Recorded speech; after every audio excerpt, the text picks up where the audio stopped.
Welcome back to my channel. So, andito na naman si Binibining Lindsay, of course, para mag-share sa inyo ng panibagong kaalaman. So, for today's video, hulaan nyo ano kaya i-focus natin, no? Okay, so for today's video, ay i-share ko sa inyo ang mga common and possible questions na tinatanong tuwing final defense. Ayan. So, ikaw ba ay estudyante? Ikaw ba ay senior high school student, college student, or masterate student na malapit na mag-final defense? Okay, so para sa inyo ang video na to. So, mag-share tayo ng mga common questions or possible questions na kadalasang tinatanong kapag final defense. And, paano natin siya sasagutin? At the same time, ano yung mga tips para makapasa kayo sa final defense? Yan, exciting! So, ready na ba? Ready na ba kayo? Okay, so panoorin ang pagpapatuloy ng videong ito.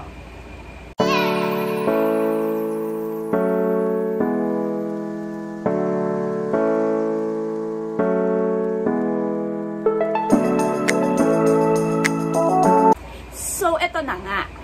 Yan. So, isa-isahin na natin ano ba yung mga common questions or possible questions na tinatanong kapag final defense.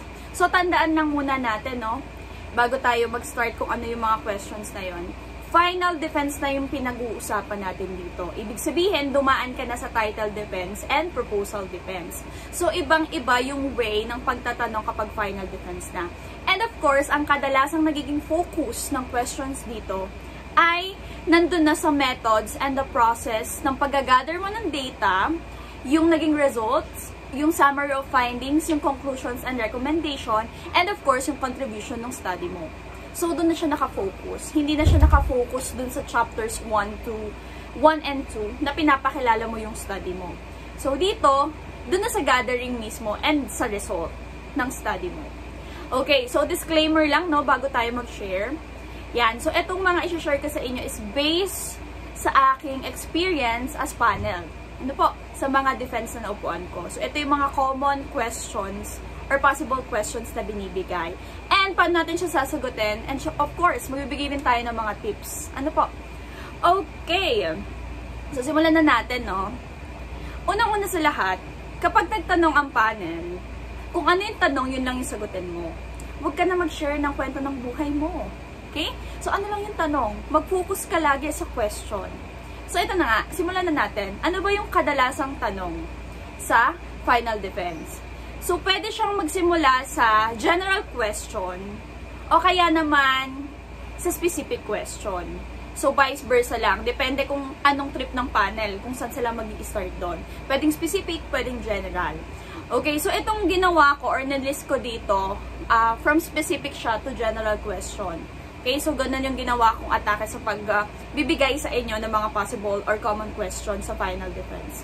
Okay, simulan natin sa number 1. Okay, number 1, ito yung kadalasang tinatanong, no?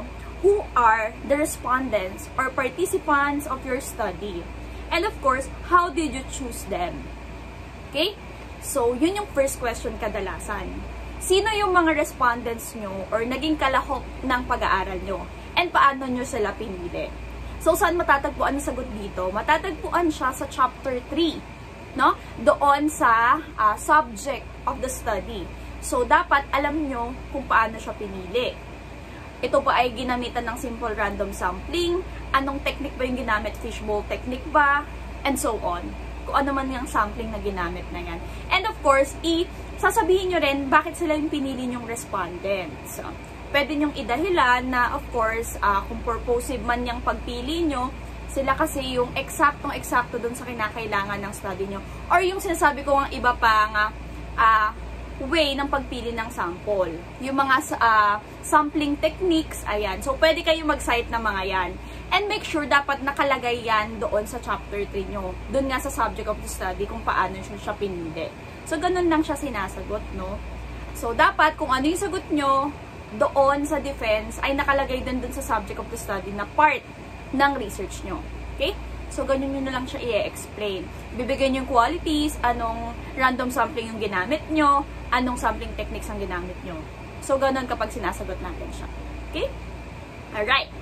So, dako tayo sa number 2. Yan. Sa number 2, ang nakalagay ko dito is, what is or are the instrument that you use in conducting your study? Okay? And how did you validate your instrument? So, ano ba pinag-uusapan natin dito? Instrument. Pag sinabi nating instrument, ano yung ginamit mo sa pag-gather ng data? Ito ba ay survey? Yan, gumamit ka ba ng survey? Gumamit ka ba ng interview questions? Yan. Or meron ka bang output na binuo? Yan. So, dapat, kapag tinanong ka na lang nito, masabi mo kung ano-ano yung mga instrument na ginamit mo sa study mo. And, ang tanong na kasunod or follow-up question, how did you validate your instrument? So, ang sagot dito, of course, nasa chapter 3 pa rin. Ano po? So, kung merong validation na part dun sa research nyo, dapat nakalagay yun dun. So, paano ba binalidate? So, sasabihin nyo, kumuha kayo ng mga expert dun sa field na yon na magbabalidate ng inyong instrument. Okay? So, sino ba yung mga expert na yon? Kung teacher ka, of course, kung bubuo ka ng module, sino bang expert sa pagbuo ng module? So, sila yung kukunin mong validators. Sino ba yung expert sa content? So, sila yung kukunin mong validators. Okay? So, nakalagay din dun sa part ng chapter 3 kung sino yung mga validators nyo at paano siya binalidate. Of course, there's more, no?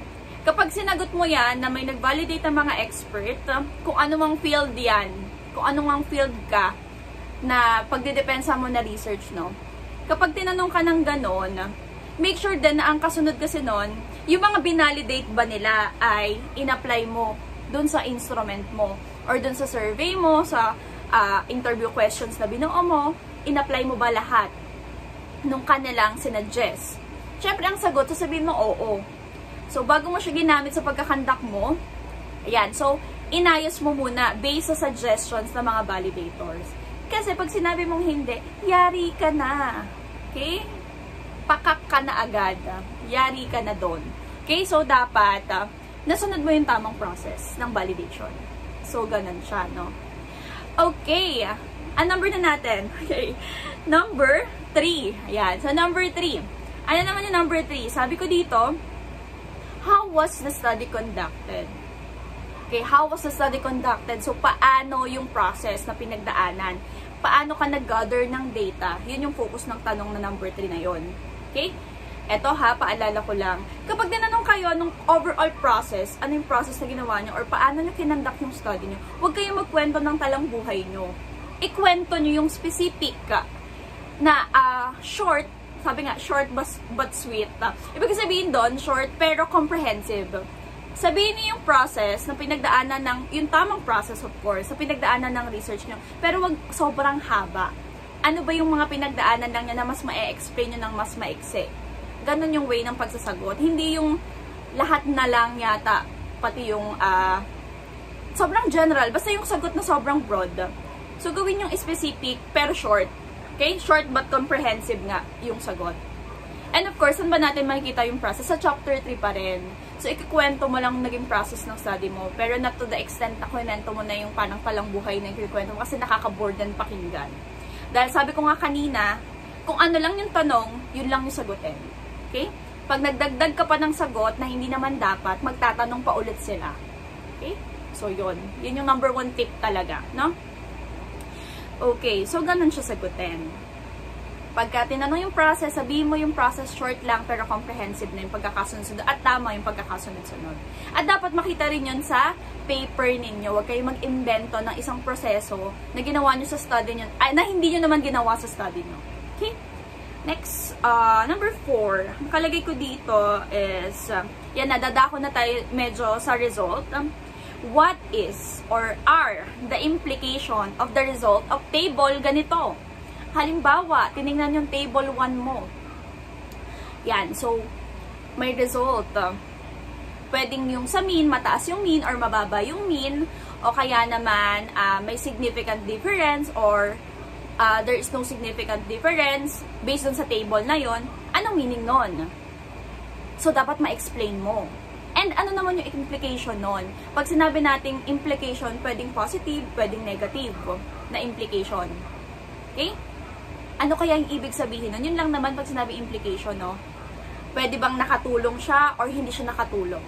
So, ganun natin sasagutin. At ganun tayo kapag nagbibigay ng implication. Ano ba kung mababa yung mean? Ano implication kung mababa yung mean? Okay? Ano naman ang implication kapag may significant difference? Ano naman ang implication kapag there is no significant difference? Pero para sa akin, mas importante or mas maganda kung may significant difference lagi yung result ng study. Mas maganda siyang ikwento. Ibig sabihin, may makabulong pagkakaiba. So, talagang may impact sa isa't isa yung mga variables na pinagbabanggaan. Okay? So, ano kaya implication nun? Yan. So, ganun natin siya sinasagot, no? Okay. Next question ko dito. Number 5 na tayo, I guess, no? Number 5. Ayan. What is the overall findings of your study? So, dito, magpo-focus ka na sa chapter 5. Ano yung naging findings or overall findings? Dito pwedeng sabihin mo na yung overall result ng study mo or findings ng study mo. Wag mo na siyang pahabain. Overall na lang. Naging effective ba siya? Yun nga, naging effective ba siya? May significant difference ba siya? So, yun yung sagot natin dun sa tanong na yun. Okay? Makikita rin natin siya dun sa chapter 5. Okay. So, next question na nalist ko dito, for question number 6, ito yung possible or common question din. Based on the summary of findings, what can you conclude in your study? Ayan, so conclusion na yung pinag-uusapan natin dito. So, let's say, lumabas sa study mo na effective. Yan. Effective, yung material na in-experiment mo, example. Okay? So, anong mako-conclude mo doon? So, based dun sa findings na yon, pwede nating i-conclude na dahil nga effective, pwede siyang gamitin. Okay? Napatunayan siya, i-generalize mo na, napatunayan na effective yung study mo, so possible siyang gamitin. Okay? So, yun yung conclusion mo. Napatunayan, ibig sabihin effective. Maganda yung resulta, ibig sabihin effective. Yung naging resulta ng pag-aaral mo. So, laging yung conclusion, kung negative man yung effect, anong pwede mo maging conclusion? Yan. So, pwede mong sabihin na hindi man effective, pero dun sa numbers, based sa mean, kung meron ka mang pre-test and post-test, yan, meron pa rin pag-unlad. So, pwede mo pa rin siyang i-conclude na kahit pa paano naging effective naman. Yun nga lang, hindi nga rin ganun kataas. Okay? So, ganun kapag tayo ay nagbibigay ng conclusion. Ito ay nakabase lagi sa ating SOP. Okay? So, sa SOP natin siya i-base. Kadalasan, kapag yung SOP natin ay, ang tinatanong is yung significant difference, dun din natin binibase yung conclusion natin. Dun sa, nakafocus lang sa significant difference. Yun siya, no? Okay, next. Based on the conclusions, what are the recommendation of your study? Yan. So, let's say, doon sa conclusion mo, nilagay mo na napatunayan na effective yung study mo, ano nga yan ang magiging recommendation mo? So, pwede mo maging recommendation is, pwedeng gamitin yung output na binuo mo doon sa study mo or yung experiment na ginawa mo doon sa study mo. And then, kung negative or hindi ganun kaganda, hindi naman negative, kung hindi lang ganun kaganda yung naging result ng study mo, let's say, there's no significant difference, doon sa ginamit mong output, doon sa experiment group mo, pwede mong sabihin sa recommendation na maaari pang parang i-develop pa, linangin pa siya, i-enhance pa yung study mo. Okay? Kaya mag-conduct pa ng iba pang study na related doon sa study mo. So, yun yung pwede nating maging mga recommendation. Kasi kadalasan ang recommendation, tatandaan natin, nakabase siya doon sa conclusion. So, ganito lang siya. Yung conclusion, nakabase siya sa summary of findings. Yung yung conclusion, nakabase siya doon sa summary of findings and of course sa SOP. And then, yung recommendation ay nakabase siya doon sa conclusions mo. Okay? So, kung napatunayan mo sa conclusions mo na effective siya, ano ngayon ang gagawin mong recommendation? So, pwede mo siya ipagamit. Kung napatunayan mo doon sa conclusion mo na hindi ganun kaganda yung result, pwedeng dito sa recommendation mo is enhancement yung ma-recommend mo. Okay? Kung meron ka mang binuong material, for example. Okay, next. last question or last common question is, what is the contribution of your study to your field and to the academe? Okay, so ano ngayon yung naging contribution nung study mo sa iyong field of specialization? Ayan, so in short, tinatanong lang anong kapakinabangan ng study mo dun sa iyong field of specialization. And of course, sa education or sa inyong academe. Sa school nyo, yan. Or kung meron din siyang tulong sa community nyo, yan, sasagutin nyo siya. Okay? So, base lang din, kung lagi nyong tatandaan na kapag contribution na yung pinag-uusapan, of course, research to eh. Ibig sabihin, nag-innovate ka ng research kasi it's either may nakita kang problem na gusto mong bigyang solusyon or may gusto kang i-prove na theory. So, dun pa lang, nakapag-ambag ka na agad. Pwede mo ring sabihin na contribution na pwedeng gamitin ng mga future researcher yung research mo. Ano? Sa mga further studies pa na mabubuo. So, yon. So, yun yung pwede nating mga isagot kapag contribution na yung pinag-uusapan. So, yun lang ang ilan sa mga common questions and tips ko sa inyo pagdating sa pagsagot sa mga tanong sa final defense. So, sana ay nakadagdag ako or nakatulong ako sa inyo para sa inyong mga upcoming final defense. So, yun lang. Thank you so much. Sana may na-share ako sa inyo. So, ayan. So, yun nga yung mga possible questions or common questions na pwedeng matanong sa inyo kapag kayo ay nag-final defense. So, yung ilan pa sa mga tips din, sabi ko nga, number 1, kung ano lang yung tanong, yun lang ang sagutin. Huwag na kayong lumayo sa tanong, kaya dapat lagi kayong nakafocus kung ano talaga yung tinatanong. And pangalawa, pagdating sa pagsagot naman, kung anong medium yung gagamitin, kung English, of course, mas maganda siyang sagutin sa English kung Filipino. Pero wag naman yung sobrang trying hard. Maiintindihan naman nila yung sagot mo kahit naman English Carabao man yan or basic English yung gamitin natin. Walang problema basta masagot mo ng tama.